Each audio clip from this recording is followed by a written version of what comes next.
So much, Walter, for coming on the show. I haven't seen you since right before or a little bit before the pandemic, but I am so excited to talk about all things home nutrition, your story, all things self-care and quarantine habits. So thank you so much for taking the time to come on. Yeah, I'm really excited to be here, and it's so nice to see you, although it being virtual this time. I know. I did enjoy us meeting in person the last few times, so I know. I missed that a little bit.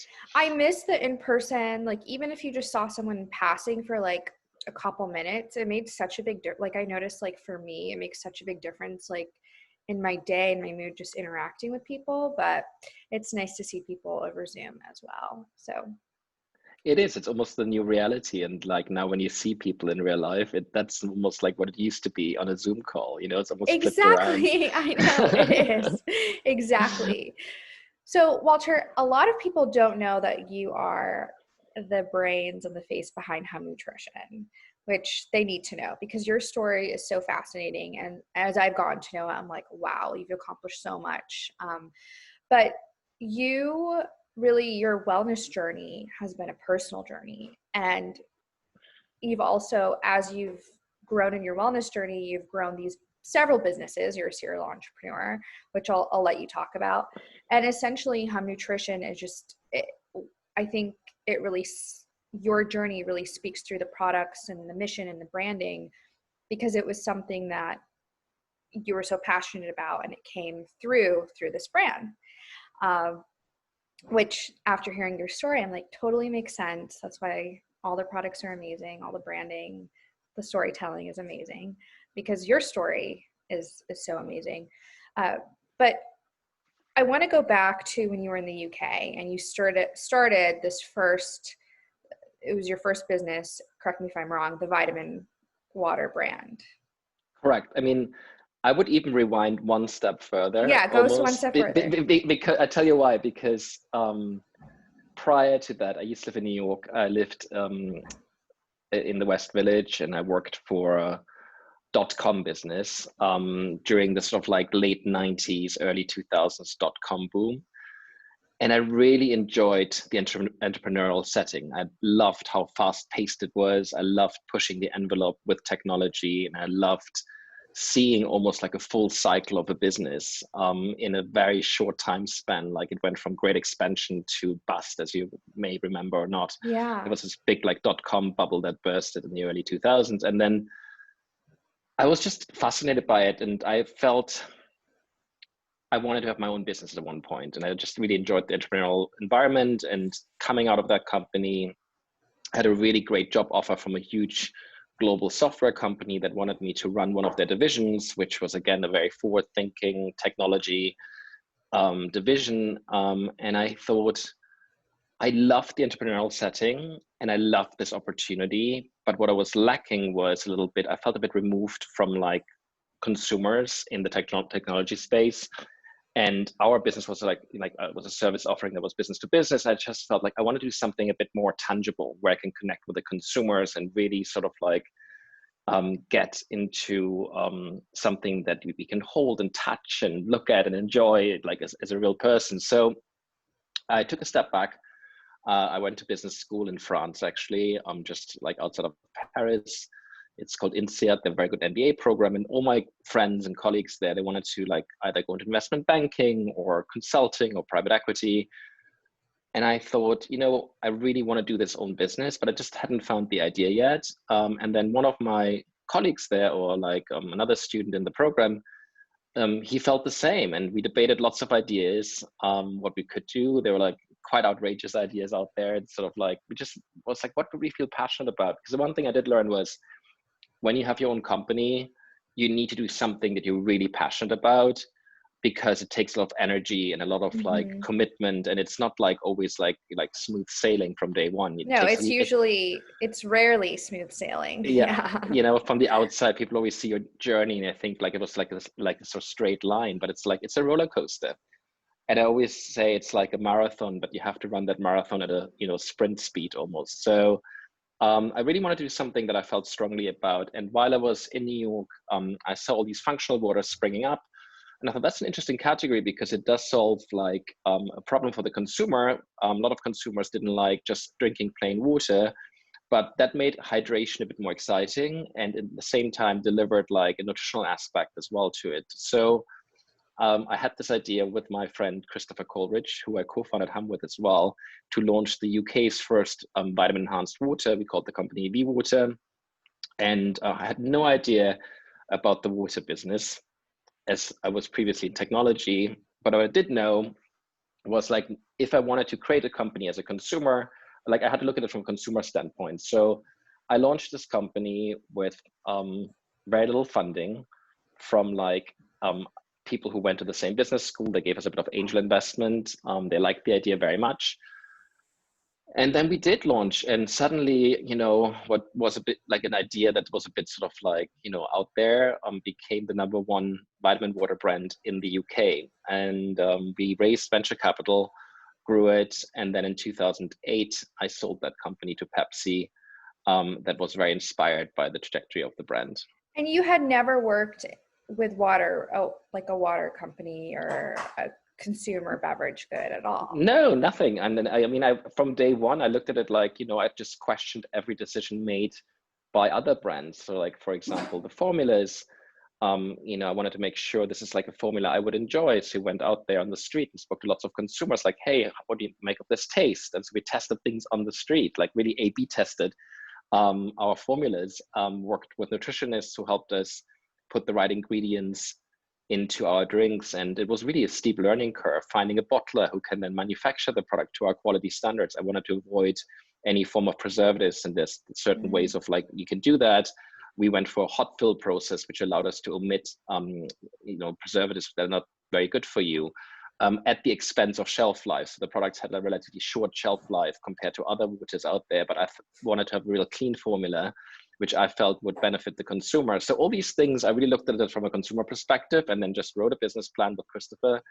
And then we launched the brand and bought a little van to distribute our first drinks ourselves in the sort of like West London area. We had about 20 delicatessens where we tested the drink and saw whether people liked it. The first production run was a complete disaster because the label fell off and the bottles were deformed. We really hadn't figured it out properly. So there was a lot of learnings that had to go into that process. But because I was so close to every little step of it, I got, you know, very much, you know, I really knew what I could do, what I couldn't do, what limitations were, and we really always tried to push the envelope as much as we could, and we did. And it worked. It worked, and then people liked the product. We got into some bigger retailers. Waitrose is a big supermarket chain in the UK that is more prestigious, so we worked with them. Worked with Boots, which is in the pharmacy/beauty space. So that was really interesting, and build it up from scratch, scaled it, and then in 2008 we got this famous phone call from one of their heads of mergers and acquisitions, which I thought was a joke to begin with. When we got this phone call, I thought somebody was like playing a joke on me. It's a scam, like or something. Well, a little bit. I mean, imagine you're driving. We're near Regent's Park, and I still remember the phone call. And then this gentleman rang, and he was like, "I want to, you know, I'm from Pepsi, and we would like to buy your company." That was literally the opening line. Wow. Of the phone call. So I was like, okay, yeah. And you're like, were you about to hang up, or like, is this real life? Well, we obviously questioned, we didn't know whether it was a joke or not. Right. Because it's like I've never received a phone call like this in my entire life beforehand. So, and we have a lot of friends who have a great sense of humor. So I wouldn't have been surprised completely if they, if it had been a joke. But then it turned out to be a real inquiry, and we ended up selling the company to Pepsi. And after that, you then founded the first ever kind of full access, affordable gym in the UK, correct? Yeah. And basically what I liked about this business model, I read about it like I was in a plane flying from London, I believe, to either Frankfurt or Vienna. And there was an article about it, about this chain in Germany that did really, really well. And I love this idea of bringing health and wellness to an audience that was not able to afford it prior to that. Like gym memberships were extremely expensive in the UK. They were like 100 pounds, 200 Wow. pounds. That's Like a lot of money. everywhere was Equinox level. Yeah. Yeah, it was very expensive. And suddenly I saw this business model. I was like, hold on a second, maybe there's a demand for this here too. And I looked into it, and then partnered with a Dutch company and brought in the first low-cost gym chain to the UK, which was called Fit for Free. It had gym memberships for $9.95 per month, which is radical if you think about it. Like $9.95, you spend that maybe during 2 Starbucks visits. So that really is Yeah. something that people can afford. And I managed that business. We partnered, and I grew this brand again from scratch. Had to learn about real estate suddenly. Like the gym business is a real estate business where you have to find the right locations at the right price and then build them out. And that was fascinating to really learn about this. There's so much data as well around, like, you know, when you select a location, who lives within 1 mile, 3 miles, 5 miles, because that's really like what's called a catchment. And like learning about that, and then how to negotiate leases. Leases tend to be between 10 and 20 years in the UK. So that's a long-term commitment at this very high price term. So a lease is like about like 200 pages, as you can imagine. And there's a lot of detail that goes into that. So another steep learning curve. And what I loved about it was really this ability to bring wellness to an audience that didn't consider it before, because they were just priced out of the market. So that was great. I really enjoyed that. And you've taken that theme and kind of brought it into home nutrition. Yeah, and I mean, actually, I think Hum Nutrition is almost like everything I learned prior to launching Hum went into Hum. And for those who don't know Hum Nutrition, we're a personalized vitamin and supplement company with a strong focus on solutions that help you look and feel great. I personally struggled with breakouts and acne throughout my adult life. I was on Accutane Which is 3 terrible times. for you. Yeah. It's not, it has a lot of side effects, and like Yeah. every pill, I still remember the packaging, because every pill, there's a little icon on it with a shade of it's almost like a shadow, a silhouette of a pregnant woman, and a red bar right through it, meaning you're not allowed to get pregnant while you are on this drug, because the side effects are very, very strong, and to the detriment of any unborn. So it's a serious drug. I struggled with acne. I tried to not to use it for the longest time, but for those who have suffered with acne, it really is an emotional journey too. It's also painful. And you think, like, once you have, you know, finished puberty, you think like, okay, that's over. But no, in my case, that wasn't really the case. So I tried it once, tried it twice, tried it the third time, and it did work for like about a year. And then the effects wore off of the drug. And my derm recommended a 4th course. And I was like, you know what, maybe there are other solutions. And through my work at Bewater, I met this incredible nutritionist called Gudrun Jonsson, who helped me really figure out my skin through nutrition. She's like, hey, why don't we try an alternative approach where we exclude certain nutrients from your diet and include certain nutrients via supplementation, and see what that does? Because she wrote this book about the gut and how important the gut was to also in relation to skin health. And I was really fascinated by her work. Now, what I really want to speak about as well, like at the time when I mentioned this to my dermatologist, he almost laughed at the idea. It's like, there's absolutely no connection between your skin health and the nutrition you put inside you. And I thought, like, maybe research is lacking here, but I know when I ate the wrong things, I would break out even more, right? And just because science hadn't made the connection at the time, maybe I should look into this work of Gudrun. And basically, she really helped me figure out my skin. And it took longer. It was a more gentle approach, but it was a healthy approach. It was a long-lasting approach. It was an approach that really helped me not only figure out my skin, but also balance my digestion and build up my immune system from the inside out, which was really powerful. So I thought, you know what, maybe there's other people out there like me. And when we started Hum, the idea was really to help people who have concerns to figure those concerns out through nutrition. And my technology background allowed me to build this online platform. My background with Water allowed me to formulate and also help, you know, understand how formulas work, but also like packaging, the importance of packaging and communicating visually. And then the low-cost gym chain I started really helped me understand the benefits of having a membership and ongoing relationship with the individual. So Hum Nutrition combined those three things in one, actually. And I loved it about it because not only did I solve a consumer problem, but also was I able to, really apply those things that I loved and learned over the past decade in this business. So I moved in 2012. I convinced Christopher Your again. first business, yeah, I was like your first business partner, yeah. Yeah, I convinced him to join me on this journey. We were both in London at the time. It's like, here's the idea.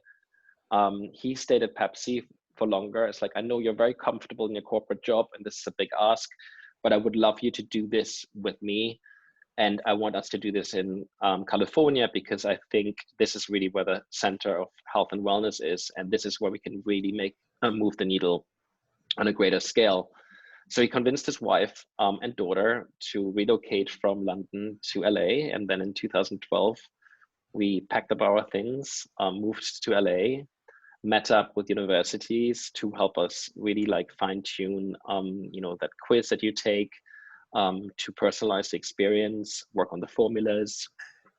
And then we launched at the end of 2012, beginning of 2013, we launched, our first, products into the market. And obviously one of the solutions we had were for breakouts and acne, which has helped me so much.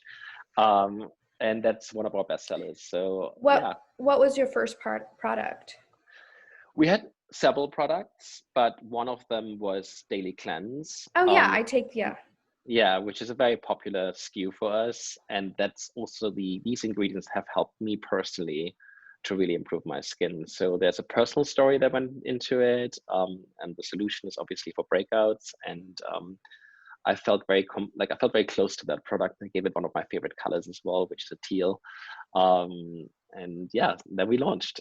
So it was interesting. It was really interesting because in the first month or so, I thought like, it's such a great idea. It's so fresh. It's so different that, we will have this huge demand. Yeah. That's what I was going to ask. You moved here, you didn't know anyone in LA. You moved here and you kind of had, at the time, I think I would even call it novel. And the way you set up your technology around it, not a lot of brands were doing that. Did people receive it well, or did it take a while to gain momentum?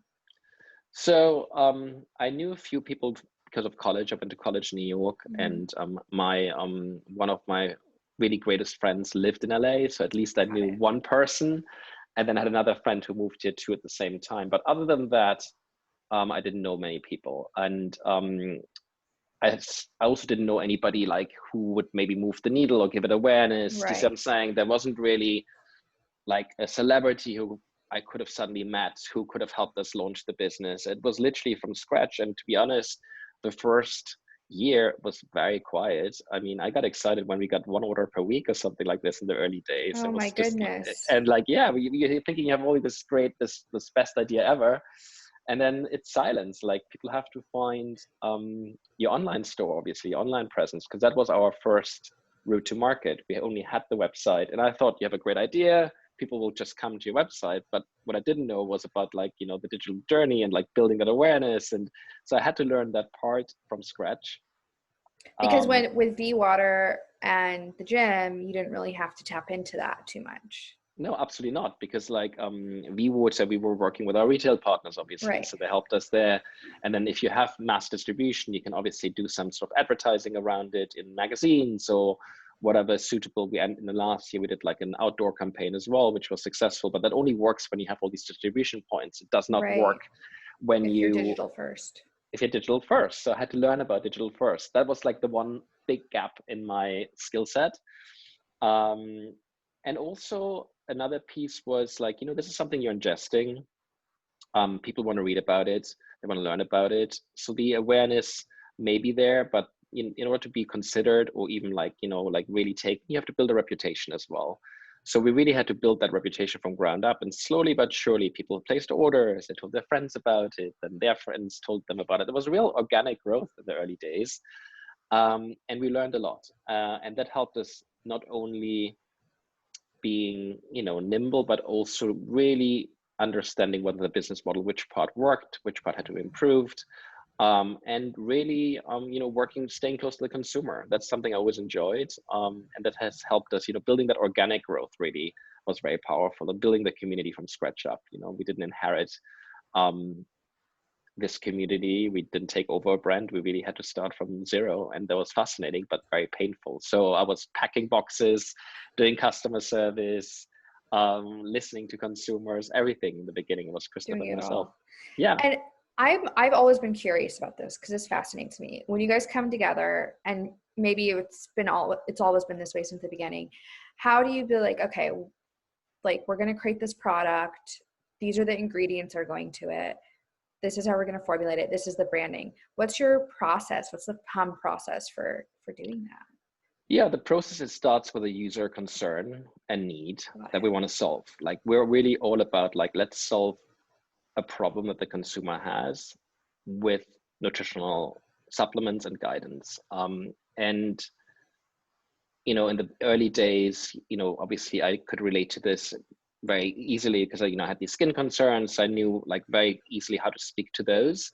And then the next step is, like, and that was always a pain point for me, because in the supplement industry, and it was a bit similar to, like, the water business, I would say, there were a lot of, like, sort of hidden agendas when products are made and how they're made, and people, like, cut corners and the quality wasn't there, because originally we're like, maybe we just recommend another brand and partner with that.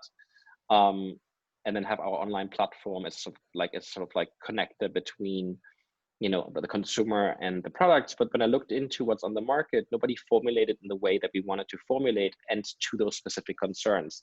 So once we identify the concern, we then look at clinical research around micronutrients, and we want to make sure that this clinical research is really valid research. So it's not just been tested like in mice, but there's actually, like, double-blind placebo-controlled studies on this micronutrient that supports the benefit to the consumer.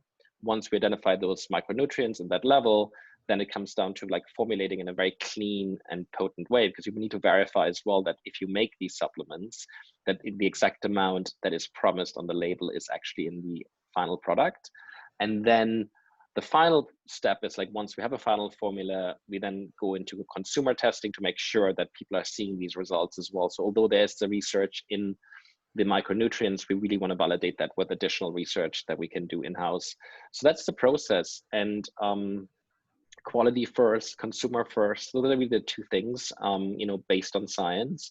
But then when it comes to actually presenting to the consumer, we always have this mantra of, like, yes, it is very scientific, but let's make it engaging and let's make it a bit more fun, because at the end of the day, somebody who feels and look good about themselves, there will be a bundle of joy, really. And we want to bring that joy to the world through our products. And we didn't want our products to be, like, all dry and boring and, like, in white packaging for science or black packaging for sports performance. We really wanted to move the needle a little bit here. So that's why you see the Hum branding being very much, like, engaging and fun. We have these cheeky names for the products, which are really solution oriented. And that's really the idea behind it. And that's the process. And it also, the brand, it reminds you to take it, like seeing the bottles on your, in your bathroom, in your bedroom, or in your kitchen, you remember to take it.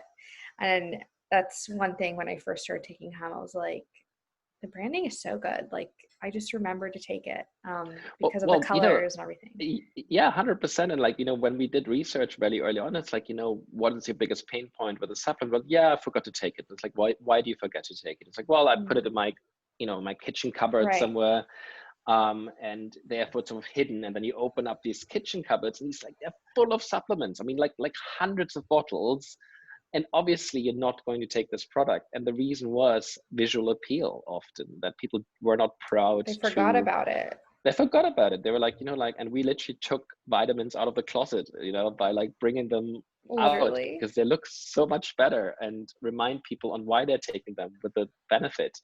So a lot of thinking went into that. A lot of love, I would say, went into it too. We have great pleasure coming up with new ideas, new names, and then bringing them to market. And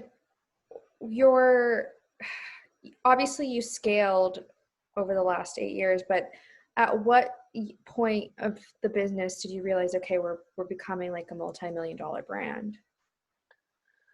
So I would say the first year was very quiet, and we really said, like, okay, what is, we could see people liking the product, but how can we amplify this message. We didn't have big marketing budgets. And then what happened was Sephora got very interested in the brand. They thought what we were doing corresponded well to their consumer. What I liked about Sephora was we really have a strong emphasis about education. And I had a bit of a reservation going into a retailer, for example, because there was a lot of confusion on the vitamin shelf. And a traditional retailer, you're just overwhelmed with choices. There's very little education. But because Sephora had such a strong emphasis on education with the people working the stores, we felt like that could be a really, really great retail partner for us. So we partnered with Sephora. It's been now over 5 years, actually. They've been a great partner. And I think that helped really, moving the brand from like where it was to a bit of a wider audience. It So where didn't mean people that can touch and feel if they ran into it. yeah, and I think that helped it very much. I mean, obviously people do not go, or at the time didn't expect a vitamin brand in a Sephora, so that was revolutionary in its own. But I think that was a big change for the business. So at the time I raised a bit of money to support that expansion into retail. And then that helped us with the brand awareness, I would say, as well. And then the second piece that really moved the needle for us was like hiring great digital talent. But before that, my first hire was actually an educator. So my very first employee wasn't like a marketeer, but it was like the director of education, because I'm such a strong believer in like people only being successful with a product when they get the right education around the product. How do you take the product? What are the foods you want to avoid? A little bit like my experience that I had with a nutritionist as well. Obviously we have the RDs online to help advise people, right? But like which is amazing, because a lot of brands don't do that, and you offer it for free. It's a free consultation. And it's back to your early days where you tried to democratize nutrition and make it accessible for all.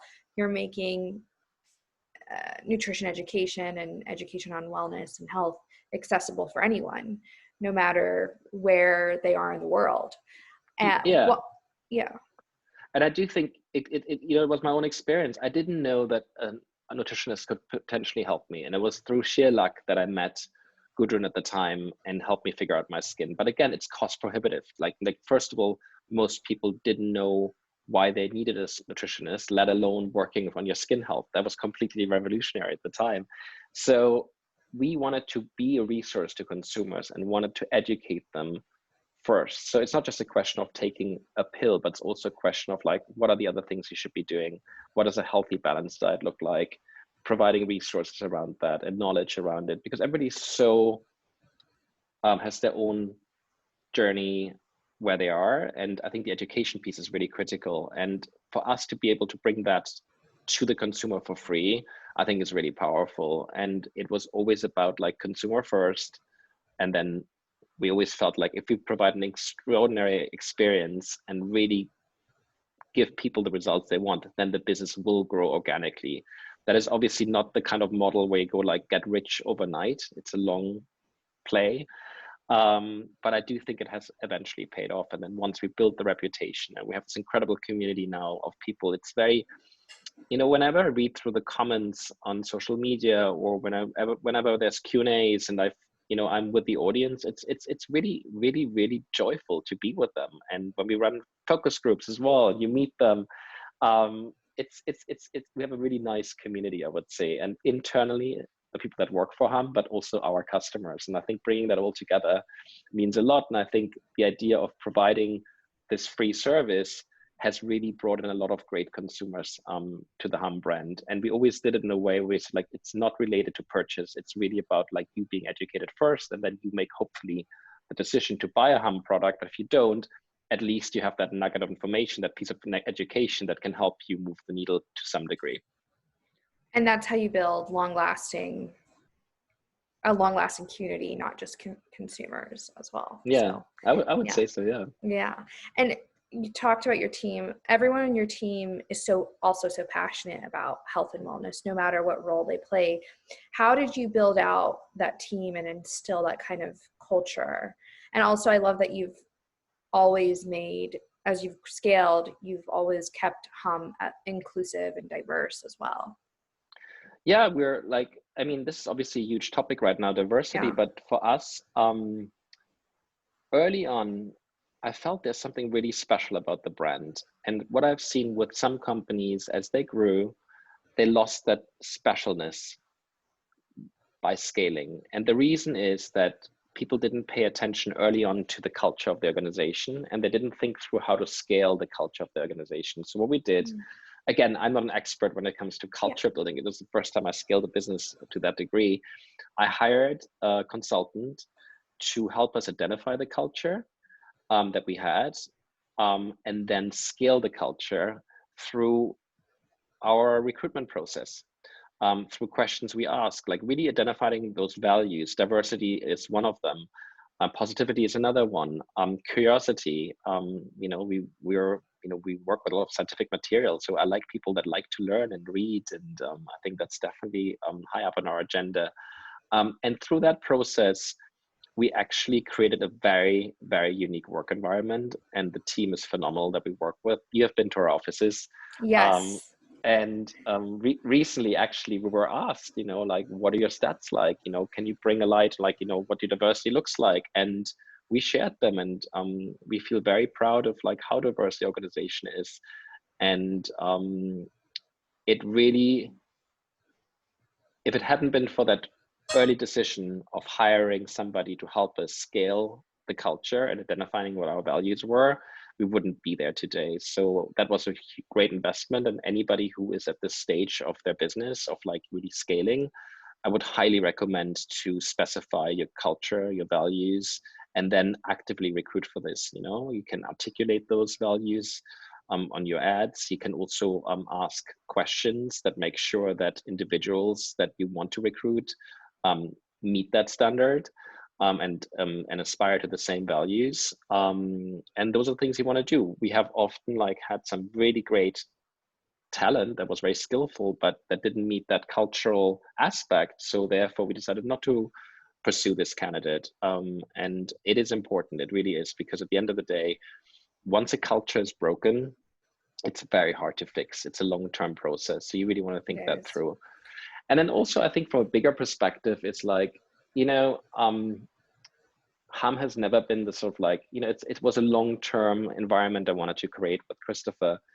And we love the company, and we wanted to go to work with people that we really enjoyed working with. And it's just sort of like, it's just pleasure, really, and even people who are not directly employed by the organization, but like our PR team, for example, that you're familiar with, they almost feel part of the organization, and they have the same values that we work with. So that's not just, and we always say, look, we can't say to people start within, which is which is our slogan, Right.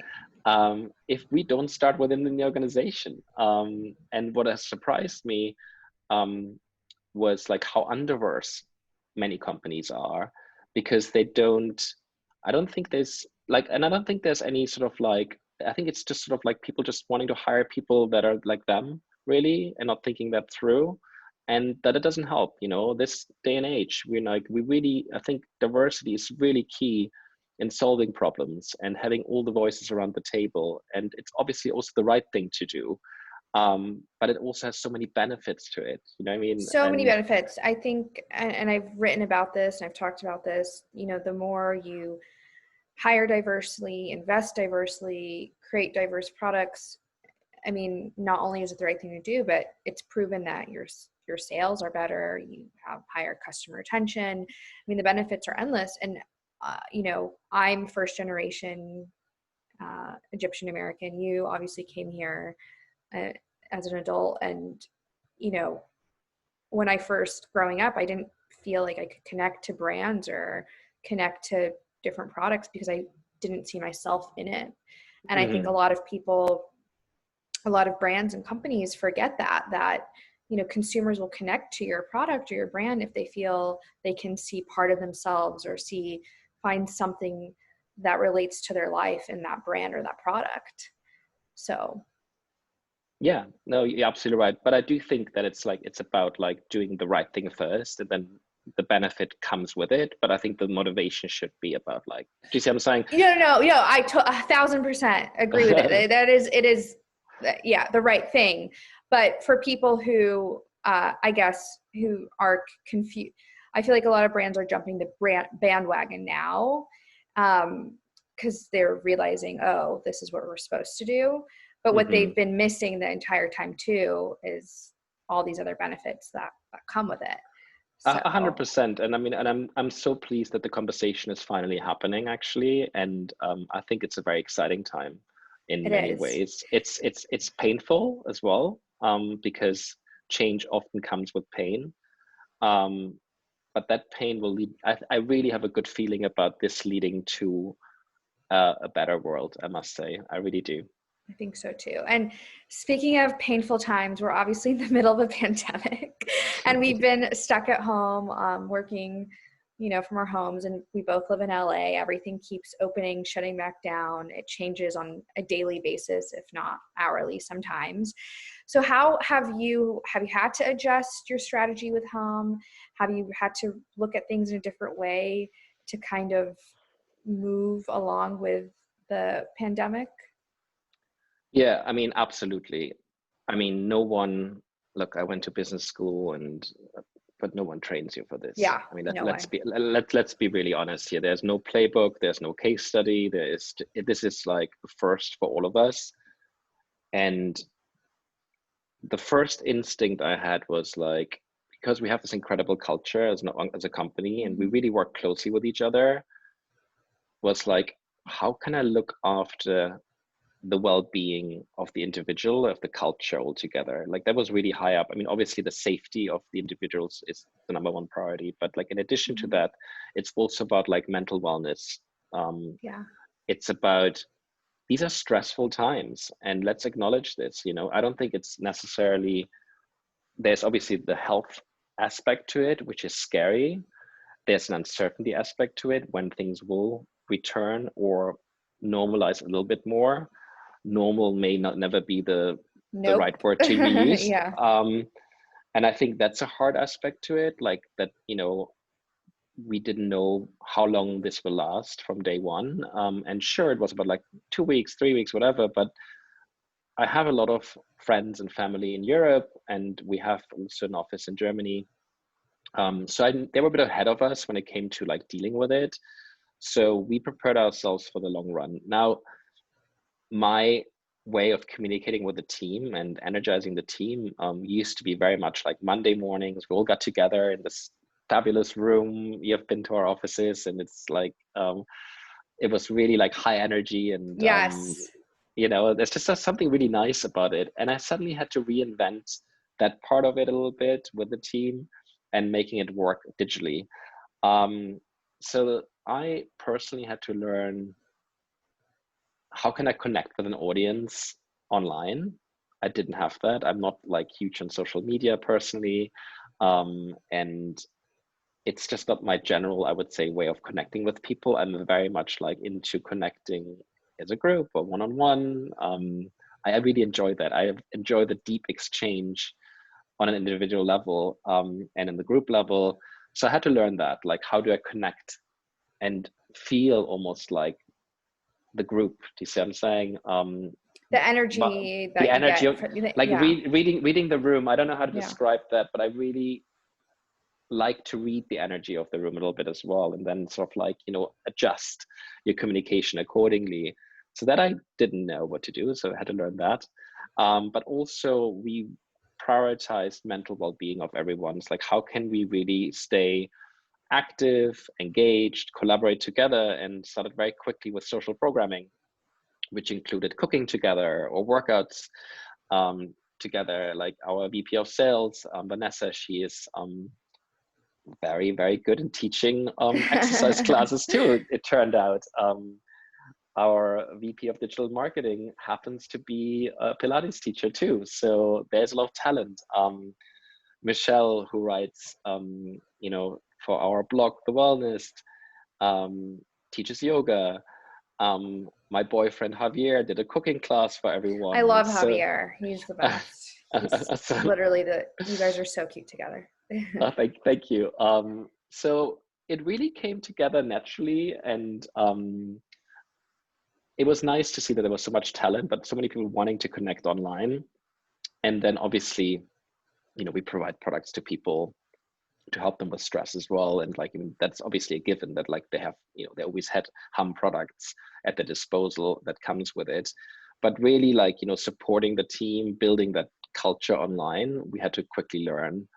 And it was an interesting learning, I must say. I mean, I do miss the team. I do miss the in-person meetings, the big groups. And like once a year, we do an event together called Hum Together, where we really celebrate our values and do different activations around our values. This year, we can't do that in the real world, in real life. We have to do it somehow digitally and see what we can do about it. Another thing we did was like, I noticed very quickly, like, I think a lot of people were very suddenly scared of going from like working in office to working purely from home. Mm-hmm. And I think a lot of like other leaders I spoke to, they were concerned about productivity. I was worried about the opposite, actually. I was worried about overproductivity because the home was the safe place to be. Work provided you distraction. Yeah, that you didn't have the boundaries to like when to start and stop work because it all blended in together.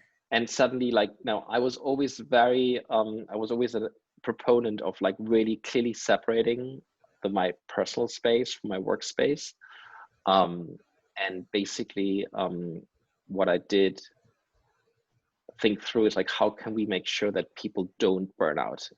So what we did do is like we scheduled mandatory breaks at the same time, twice a day, in addition to lunch breaks, obviously, but like there were like a mid-morning break and a mid-afternoon break for everybody to take. And that's time where we really don't want to take meetings, because there's no point of having like a break that you take yourself at say 9:30, but then there's another meeting at 10, whatever. So you have to really coordinate that. So we have these mandatory breaks for the entire organization twice a day in addition to your lunch break, so people don't burn out. And I think that's really important, like really thinking these pieces through. Yeah, the mental health and the self-care and the balance aspect is huge, because I think in the beginning people did have burnout and like they were on Zooms all day and they didn't have a chance to just step away from the screen and go outside or do something for themselves. So for you, what is your self-care routine, and how do you try as much as possible to kind of create a work-life balance from home? Yeah, I mean, like, so you may not know this about me, but for example, I'm really inspired when I get out, and I'm really inspired when I travel, and when I meet new people, all that, and suddenly all these things that inspire me are pretty much taken away, right? That was really, really hard, I'd say. So I really had to say, I'm going to end my day at this time. Once the day is over, I'm going to go out for a walk or run to at least do a bit of like activity, because I do think there is so much in your brain all day. You have to get out and get back into your body. Try to meditate. Javier is very good at it. I'm terrible at it. So it's like in terms of like doing it consistently, but like, breath work helps a lot. Luckily we did like as a group, we had like, one of the activities we did, like one of our employees is married to somebody who teaches breath work, and like we did that as well. I think these things really helped me. Like, oops, I just lost my microphone. Hold on. I just put it back here. Can you hear me? Yes. Okay. So I think it's important to constantly balance these things, right? Having a routine on an ongoing basis, which was a struggle for me, to be honest, as well, because like, I don't like when things are too regimented, because then suddenly the spontaneous angle is gone, right? And like, Jimmy, like I think we're having a lot of like boundaries already. You can't go out here. You have, you can't travel. You can't do this. You can't do this. And then I'm having a very regimented day on top of it, and like like working in that sort of like spontaneous side and nurturing the child in you, it's also important. So I try to just sort of like bring in some sort of like, last minute, like, let's get away from the city. Maybe I worked 1 week out of Palm Springs, which was very nice, just to get out, and just get a change of scenery. So those are the things I'm doing. But it's really important to having this sort of like, very good routine going, and really trying to really make space and time for it. Which I find it difficult, I must say. It's not as easy as it sounds. It's very difficult, especially like I'm very similar. Traveling, going and meeting people, just seeing different things inspires me and gives me that energy. Mm-hmm. And I was never a routine person either. And I feel like I've been like living in this Groundhog's Day, kind of like, it's like, wait, I woke up and did the same. I don't even know what day of the week it is. So I love that you're taking time away and getting into nature and, spicing it up as much as possible as we can. And I mean, like, I will tell you something that you may think I'm completely cuckoo, as they say in England, but there's like this one tree that's near Javier's house. It's just the most beautiful tree. And just going to see that tree and touching that tree and like connecting to nature, it really makes a difference. I know this may sound You're not crazy, cuckoo. You're not. I like, literally took 10 days off without Wi-Fi to go up north to Northern California. And all I did was go hiking and sit on the ground and like touch trees. It's actually like, I think scientifically proven, like nature is therapy. It's a form of therapy. yeah, and which is why it's important that we have to look after it, so it's, Exactly. yeah, so that's what I'm doing. And then obviously, we you know for example, like, we have a stress supplement that helps me, or we have stuff for sleep, so these things help me, and it's Yeah, I was quite going to nice to ask, have. what's your must-have like quarantine home nutrition product? I know you like all of them, but if you had to pick No, like one or two. well, like, my focus has been obviously the immune system. So Yeah. immune system was my first instinct. And there are the obvious choices like vitamin C and Mm-hmm. vitamin D, which is critical for the immune system. And even if you live in a sunny place like California, we often don't get enough sun because we wear sunscreen. So those are like, that's the baseline right there. However, in addition, I would highly recommend, whether you take a hum probiotic or not, but like a probiotic with like a very high potency and diverse strains to really build up that immune system is absolutely key. And like, often people don't understand that there's a big connection between your immune system and the gut. Look into it. It's a game changer. It really is. So that's I mean, my. yeah. I mean, Mm, the microbiome, the gut microbiome, it's tied to the immune system, it's tied to skin health, it's tied correct. to mental health. I mean, the benefits are uncanny. So, and you have two, you have the skin probiotic, skin heroes, right? It used to be called Skin Heroes, now it's called Skin Squad. And then there's Okay. Gut Instinct, which is a more sort of like I broad take the gut. spectrum. I take that one, gut instinct. I love it. Yeah, I take that one too now. And then we launched another one called Private Party, which is actually vaginal health, that we launched in February of this year. And that one is another probiotic.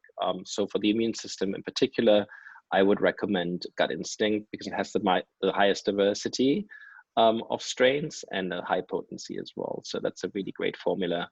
And you're right, there's a connection with like not just like your immune system, but also skin health and mental health. And that's why it's an area of great interest to us as a company. We do a lot of research in the space. And I do think going forward, we'll see more products where we connect the dots between your gut health and your mental health as well. Because I see a lot of Oh, like yeah. application there. And I really think, and I think that's something I love about this day and age, is like people are so open about like their concerns, and like they speak openly about it. And mental wellness is definitely a topic that's, you suddenly realize there's so many of us out there who are struggling with this. We're stressed out, this constant pressure, this constant anxiety. And people were almost like hiding that years ago, but I do think there's been a big shift right now, and people are very honest 1000%. about it. And then obviously that's also amplified through, I would say, the overuse of social media and screen presence. So now we're sitting at home all day and like having even more of that screen time and less of that connecting time with nature. So I do think that's definitely an area where we would love to help as a company, because there are things you can do through nutrition as well to improve your mental wellness. So definitely of great interest, and you're spot on. There's like, it's an Okay, increasing amount of. we'll be on the lookout for that. So, Yeah, yes, amazing. Well, where can people connect with you? Where can they find Hum Nutrition? the best way I would say is obviously on our website, and if people are interested in understanding what's right for them or not, like you could just go to the website, hamnutrition.com, take a 3-minute quiz, and then you get your own nutritionist assigned to you. You can ask any follow-up question to the RD. That's the way how you can find the company. Me personally, how can they find me? I don't know. I'm sort of like You're on Instagram, but you're are you private? You're private, yeah. My account is private. I accept like the reason I put it private is very much like you know, my identity was stolen, and it was just a very unpleasant experience, and so I'm a bit sort of mindful of that. But other than that, yeah, you can like try to connect there, and like if not, you go through the team. Like, you know, all messages that are being sent to our customer service team are being forwarded to me too. So that's another way of reaching out. Okay, amazing. Well, thank you so much for coming on the show, and hopefully we can see each other again one day in the future. well, look, I think it will take a bit of time, and I think that's important to acknowledge as well. It's like, don't despair. Like, you know, you made it this far. I think we can go further. Yeah. But let's never forget this time, I would say, either. Do you see what I'm saying? So like, what I really hope coming out of this is like that this really made people understand the importance of being kind to yourself, to nature, to others. You know, I really do think something incredible could happen after this is in better shape. I think so too. I think it stripped everyone of their egos and like their worldly attachments, and just really shown the what's important in life, like you just said. So yeah, amazing. well, it's so lovely to see you. I know. Thank you so much for coming on. Yeah. Yes.